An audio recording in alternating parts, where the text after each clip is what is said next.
अच्छा, business student consultancy का start करने से पहले भी आपने कोई और कुछ काम शाम किए?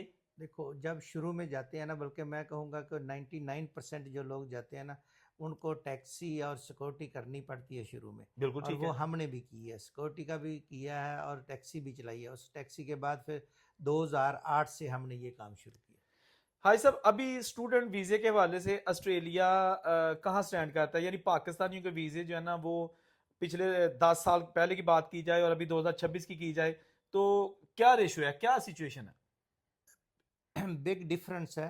पहले वीज़ा बहुत इजी था, बल्कि 2023-24 तक वीज़े जो है डिप्लोमा लेवल पे प्राइवेट एजुकेशन में बहुत लगे हैं कि हमारे बहुत स्टूडेंट है, एक एक महीने में 100 स्टूडेंट जा रहा था, लेकिन जो जी, जी। मेरे थ्रू। हाँ, हाँ। लेकिन अभी काफ़ी टफ हो गया। अभी ना जो गवर्नमेंट ऑस्ट्रेलिया है ना, इमिग्रेशन, वो फिनांस को बहुत ज़्यादा चेक करती है। ठीक है। ठीक है, और ज़्यादातर वीज़े जो है ना यूनिवर्सिटी में लग रहे हैं, लेकिन उम्मीद हम करते हैं कि आने वाला दौर में, आने वाले कुछ महीनों बाद प्राइवेट हायर एजुकेशन में भी वीज़े लगेंगे, प्राइवेट डिप्लोमा में और हायर एजुकेशन में वीज़े लगेंगे।